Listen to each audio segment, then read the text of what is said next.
Hi, welcome to the day in the life of a marketing manager. We're starting off quickly. I am filming a YouTube channel with my dad today as part of my marketing manager job with a heating and air conditioning company. So I am going to hurry up and get that ready right now.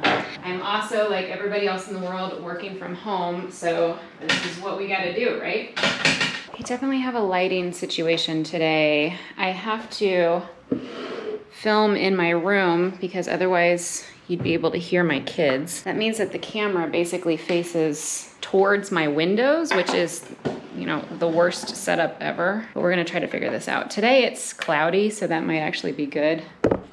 Here. I do my videos with my dad on Skype. Like, we've been doing this for more than a year, and every time I call him, he's like, okay, so how does this work? How do I get this to pull up again? So that's definitely gonna happen.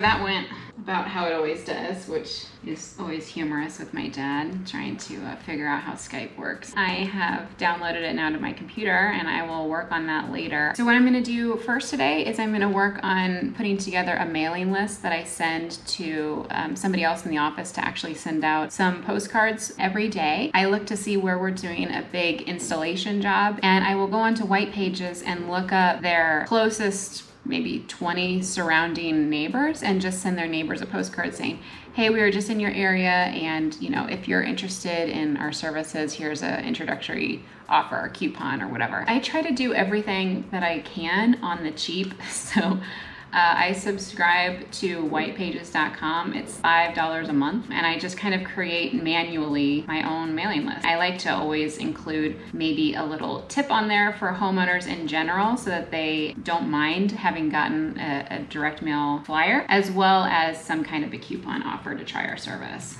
Question for you. It's a persuasion quiz.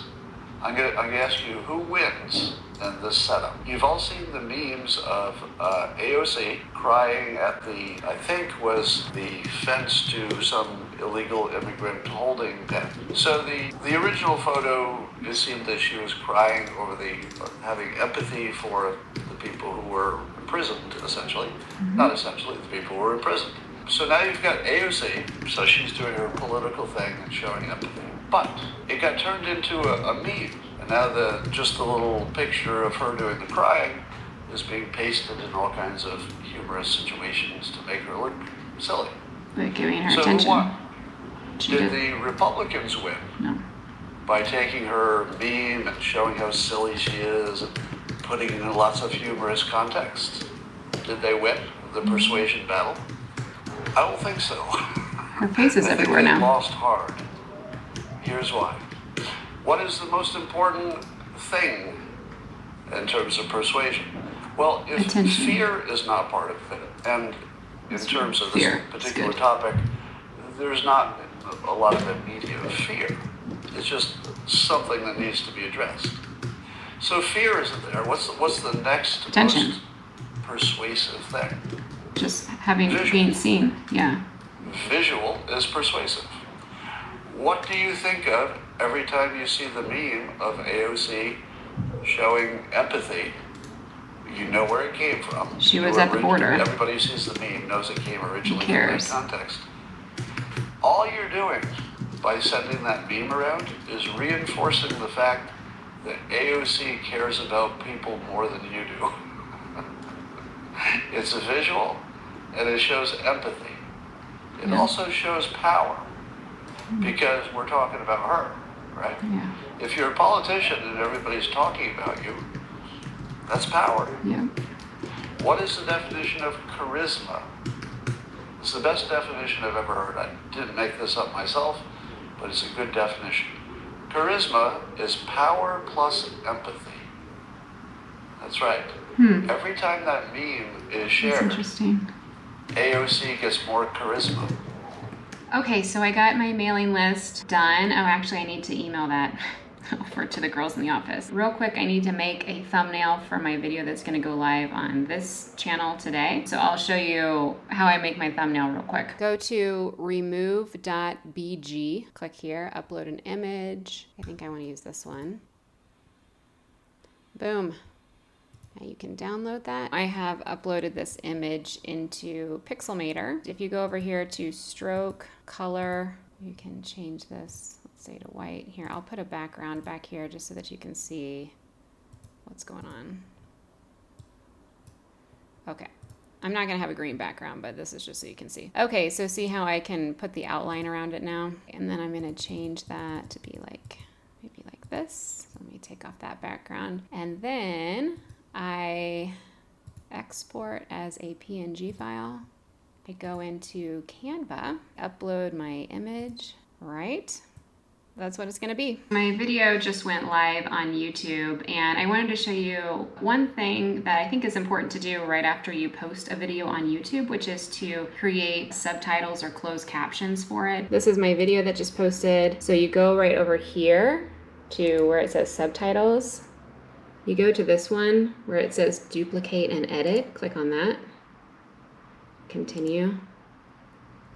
Just kind of make sure that everything looks okay right here, and then hit publish. When you go back to the main channel, now see how you can see how it has a little closed caption thing underneath there. Right now I'm checking my email. As a little productivity thing, I only open it during certain times of the day. I don't just constantly have my email open all the time because it's just too distracting for my brain. There's two things that I need to address. One is the company that I'm a marketing manager for. We're a heating and air conditioning company. I have an app that I made just specifically for our technicians to use, just so that they don't have to have a bunch of paperwork with them everywhere that they go. If they need some information, a particular thermostat manual, I have it there on the app for them, or our pricing information, the days that we have available to book future maintenance appointments, things like that. So I need to change something on that app. Also, we have a new employee, so I need to get them set up with a new email and stuff like that. So enjoy watching me click around. So right now I'm working on a blog post for our website. I'm also at the same time uploading a video to our Facebook page that has the same topic. I'll make a video that gets uploaded to YouTube, and I'll also do a native upload to Facebook as well. It's actually getting more views on Facebook when I do it that way. It's uploading right now, and at the same time I'm working on the post for our website. And so I'm in WordPress.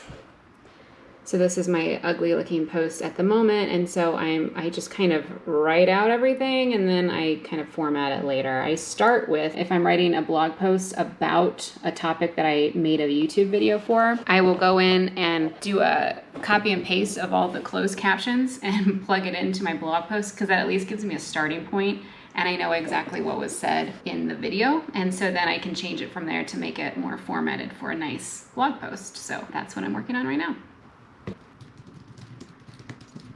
So I'm ready to post my blog post now, and I'll show you a couple of things that I just want to check before I do that. So I want to check first when I have images in the blog post. Something that's important to check is to make sure that you have alternative text for each of your images. Yes, right here. That is helpful for search engine optimization. I also want to go down here and make sure I'm using Yoast SEO. And I love them because they will score your post for search engine optimization and readability, and then give you ideas on how to make it better. So I'm showing green for both of those things. So I'm gonna go over here and push publish. So these are my website stats for the last 30 days. Looks like things are looking fine. I have this one article that's really kind of blowing up. We are getting 4,509 page views a month right now. So now I am in our Facebook page, and I am getting ready to publish the video that I just uploaded, and I have checked to make sure that it's on the right playlist, that everything is good. So I'm going to hit publish right now. Okay. I am also going to post to our Instagram account that we have a new video on our channel. Now I actually think that I'm going to edit the video that I filmed with my dad earlier today. It's all about what happens, why your furnace might not be igniting. So very interesting topic. I am going to import that footage into iMovie and edit it there. And I'm just curious because I've never done this before. I'm going to set a timer to see how long it takes me start to finish to edit a video for YouTube, so that might be useful information. So I'm gonna do that right now. And I'll do a little screen share so that you can see how I'm editing.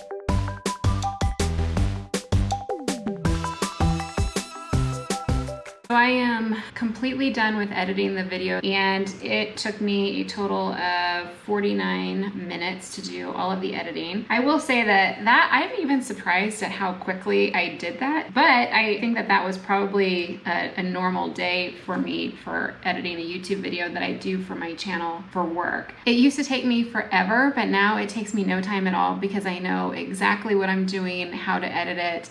Mostly what I'm editing are pauses. My dad and I both have the exact same problem with repeating what we say multiple times. You can ask my husband about this too. He will say that yes, we do this. And so I'll edit out that other thing because we don't even know that we're doing it until I listen to it back again, and I'm like, oh my gosh, that is so annoying. What I have noticed to be successful with this channel is, since it's about heating and air conditioning, most people are coming to that channel just wanting an answer to a question, you know, which direction does my filter go in my furnace? And they don't want a whole lot of intro. I just like to get straight to the point, ask the question. That's the way it goes. I am going to watch it back one final time before I save it, and I'm gonna watch it like in my full screen and just make sure that there's nothing weird going on in the backgrounds that I don't notice on my smaller screen right here. And then I will save it and upload it and get it scheduled for YouTube. This is what I'm doing. I made a couple of more edits. I caught myself saying like a couple of times, so I edited that out. Save this from iMovie. And then I'm also gonna save another version of this, but just take off the end screen for YouTube, and I'll put on different kind of end screen that will be more appropriate for Facebook, so I can upload one version native to Facebook and one version native to YouTube. Oh, one thing I was going to show you, which is interesting. So I post on my channel, my marketing manager job, once a week. Last week, I posted 2 videos. Here are my channel analytics. And as you can see, last week, my views definitely did go up, and I posted an additional video last week. They went up, and now they've gone back down to where they normally are again. So I am curious on if I should up my game to 2 videos a week on this thing. Just kind of pumped everything up a little bit. I don't know. We're looking at the last 28 days. So I've had 91,500 views, 342 subscribers, estimated revenue $881. My video is uploading right now. I think I'm going to end this day in the life of a marketing manager here. I hope you enjoyed it. I hope you subscribe for more marketing content, and I will see you soon. Bye.